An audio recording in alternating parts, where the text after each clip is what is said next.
Абайдың қара сөздері. 10-шы сөз. Біреулер Құдайдан бала тілейді. Ол баланы не қылады? Өлсем орнымды бассын дейді. Артымнан Құран оқысын дейді. Қартайған күнімде асырасын дейді. Осыдан басқасы бар ма? Балам орнымды бассын демек не сөз? Өзіңнен қалған дүние иесіз қалар дейсің бе? Қалған дүниенің қамын сен жемек пе едің? Өліп бара жатқанда өзгеден қызғанып айтқаның ба? Өзгеге қимайтұғын сенің не қылған артықша орның бар еді? Баланың жақсысы қызық, жаманы күйік. Не түрлі боларын біліп сұрадың. Дүниеде өзіңнің көрген қорлығың аз болды ма? Өзіңнің қылған иттігің аз болды ма? Енді бір бала туғызып, оны да ит қылуға, оған да қорлық көрсетуге мұнша неге құмар болдың? Артымнан балам Құран оқысын десең, тіршілікте өзіңнің жақсылық қылған кісің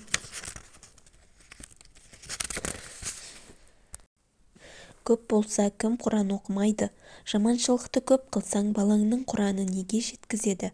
Тіршілікте өзің қылмаған істі өлген соң саған балаң кәсіп қылып бере ала ма? Ақирет үшін бала тілегенің, балам жасында өлсін дегенің. Егерде ер жетсін десең, өзі ер жетіп ата-анасын тозақтан құтқарарлық бала қазақтан туа ма екен? Ондай баланы сендей әке, сенің еліндей ел асырап өсірмек пе екен? Қартайғанда асырасын десең, о да бір бос сөз. Әуелі өзің қаруың қартаюға жетемісің жоқ па? Екінші балаң мейірімді болып, асырарлық болып туа ма жоқ па? Үшінші малың болса, кім асырамайды? Малың жоқ болса, қай асырау толымды болады? Баланың мал табарлық болары, мал шашарлық болары, ол да екіталай. Қош, Құдай тағала бала берді. Оны өзің жақсы асырай білесің бе? Білмейсің. Бұрынғы өз күнәңді өзің көтергенің менен тұрмай, балаңның күнәсіне да ортақ боласың. Әуел балаңды өзің алдайсың, әне оны берем, міне мұны берем деп. Баста балаңды алдағаныңа бір мәз боласың. Соңыра балаң алдамшы болса, кімнен көрерсің? Боқта деп біреуді боқтатып, көпір қиянқы асыраған тимеңдерші деп оны масаттандырып әбден тентектікке үйретіп қойып, сабаққа бергенде молданың ең арзанын іздеп, хат таныса болды деп, қолсу бол деп, пәленшенің баласы сені сыртыңнан сатып кетеді деп, тірі жанға сендірмей жат мінез қылып, осы ма берген тәлімің? Осы баладан қайыр күтесің бе? Және мал тілейсіңдер, неге керек қылайын деп тілейсіңдер? Әуелі Құдайдан тілеймісің? Тілейсің. Құдай берді, бергенін алмайсың. Құдай тағала саған еңбек қылып мал табарлық қуат берді. Ол қуатты халал кәсіп қыларлық орынға жұмсамайсың. Ол қуатты орнын тауып оқымайсың. Ол ғылымды оқыса ұғарлық ақыл берді. Қайда жібергеніңді кім біледі? Ерінбей еңбек қылса, түңілмей іздесе, орнын тауып істесе, кім бай болмайды? Оның саған керегі жоқ. Сенікі біреуден қорқытып алсаң, біреудің жалынып алсаң, біреуден алдап алсаң болғаны. Іздегенің сол. Бұл Құдайдан тілеген емес, бұл абыройын арын сатып, адам жаулағандық тіленшілік. Хош, сөйтіп жүріп ақ мал таптың, байыдың. Сол малды сарып қылып, ғылым табу керек. Өзіңе табылмаса, балаң тапсын. Ғылымсыз ақиретте жоқ, дүниеде жоқ. Ғылымсыз оқыған намаз, тұтқан роза, қылған қаж, ешбір ғибадат орнына бармайды. Ешбір қазақ көрмедім, малды иттікпен тапса да адамшылықпен жұмсаған. Бәрі де иттікпенен табады, иттікпенен айырылады. Бейнет күйігі ызасы сол, үшеуінен басқа еш нәрсе бойында қалмайды. Барында баймын деп мақтанады, жоғында маған да баяғыда мал бітіп еді деп мақтанады. Кедей болған соң тағы қайыршылыққа түседі. 11-ші сөз. Осы елдің үнем қылып жүргені немене? Екі нәрсе, әуелі ұры ұрлықпен мал табам деп жүр. Мал иесі артылтып алып тағы бар байимын деп жүр. Ұлықтар алып берем деп, даугерді жеп құтқарам деп, ұрыны жеп, қарапайым жұрт ұрлық айтып та мал алам деп, ұрыға атымды сатып пайдаланам деп, не өткізбесін арзанға түсіріп алам деп жүр. Екінші бұзақылар біреудің ойында жоқ пәлені ойына салып, бүйтсең бек боласың, бүйтсең көп боласың, бүйтсең кек аласың, мықты атанасың деп ауқаттыларды азғырғалы әлек боп жүр. Кім азса мен соған керек боламын деп қыздырып алып, өзін біраз ғана азық қылайын деп жүр.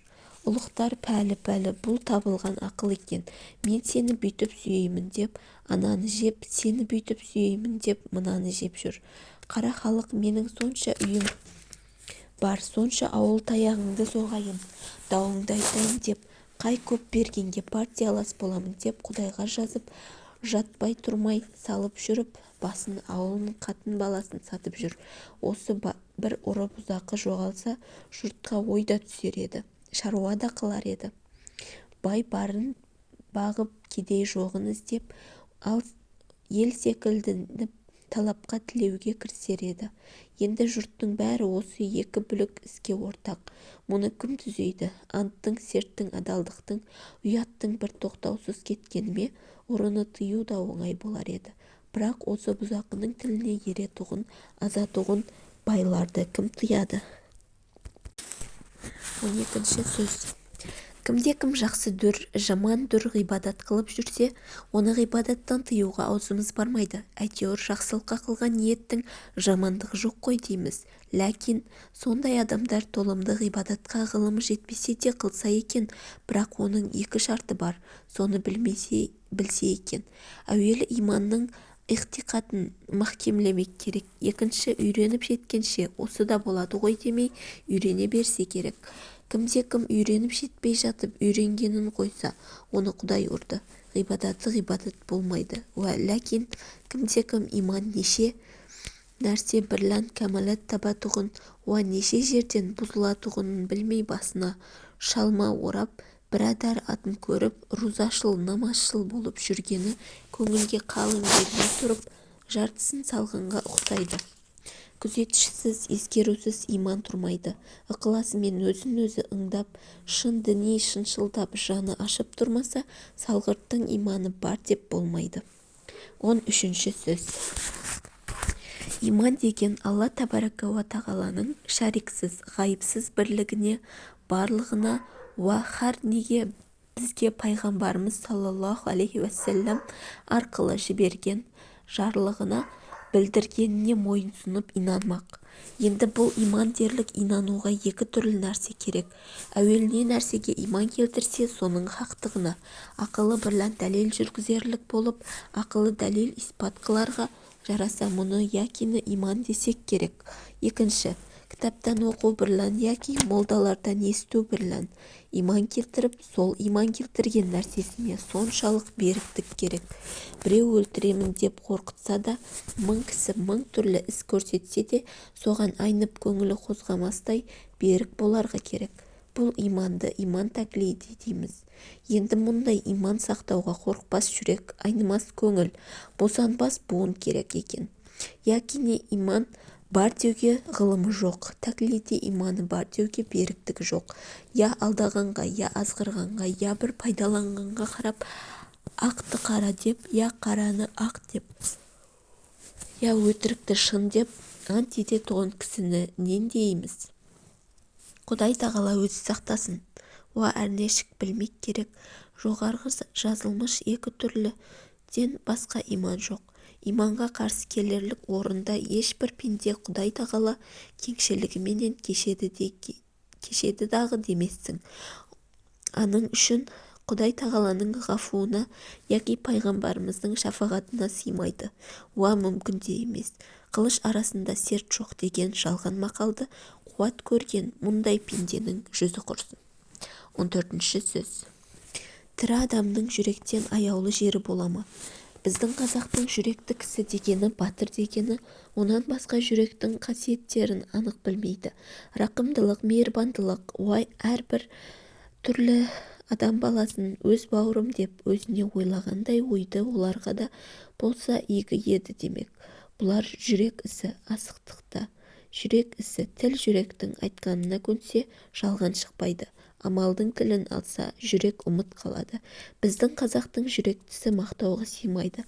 Айтқанға көнгіш, уағдада тұрғыш, бойын жаманшылықтан тез жиып алғыш, көштің соңынан итше ере бермей, адасқан көптің атының басын бұрып алуға жараған әділетті ақыл мойындаған нәрсеге қиын да болса мойындау әділетті.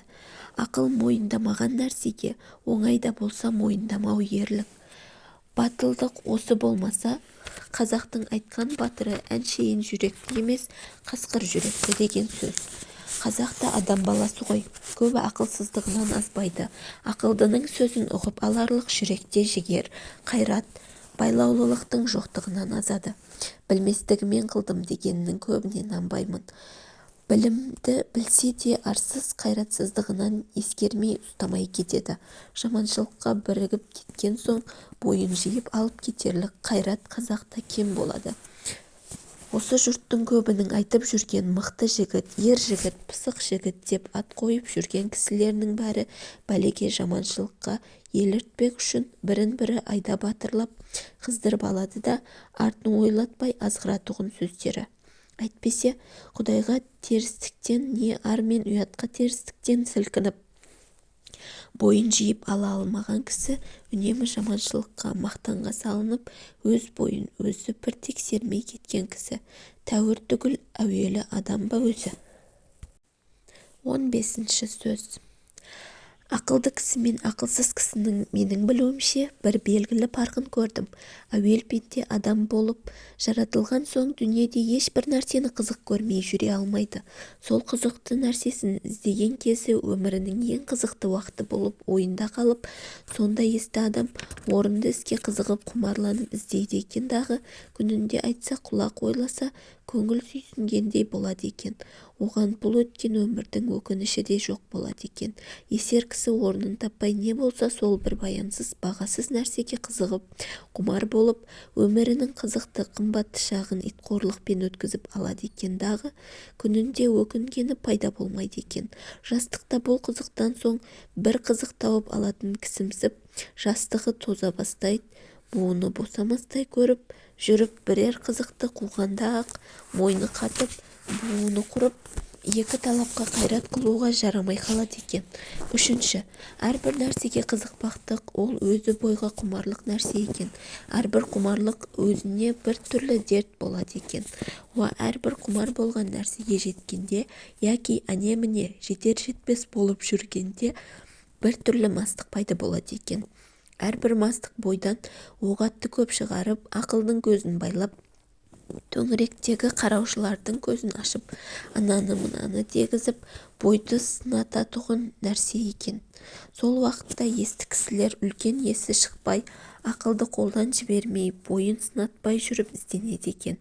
Есер кісі ер тоқымын тастап, бөркі түсіп, етегінің атын жауып кетіп, екі көзі аспанда жынды кісіше шаба беруді біледі екен. Соны көрдім. Егер есті кісілердің қатарында болғың келсе, күнінде бір мәртебе, болмаса жұмасында бір, ең болмаса айында бір өзіңнен өзің есеп ал. Сол алдыңғы есеп алғаннан бергі өміріңді қалай өткіздің екен? Не білімге, не ахиретке, не дүниеге жарамды күніңде өзің өкінбестей қылықпен өткізіпсің? Жоқ болмаса не қылып өткізгеніңді өзің де білмей қалыпсың. 16-шы сөз. Қазақ құлшылығым Құдайға лайықты болса екен деп қам жемейді. Тек жұрт қылғанды қылып, жығылып тұрса болғаны. Саудагер несиесін жия келгенде, тапқаным осы, біттім деп алсаң ал, әйтпесе саған бола жерден мал қазамыз ба, дейтұғыны болушы еді ғой. Құдай тағаланы дәл сол саудагердей қыламын дейді. Тілін жаттықтырып, дінін тазартып, ойланып, үйреніп әлек болмайды. Білгенім осы, енді қартайғанда қайдан үйрене аламын дейді. Оқымадың демесе болады дағы, тілімнің келмегеніне қайтушы еді дейді. Оның тілі өзге жұрттан бөлекше жаратылып па?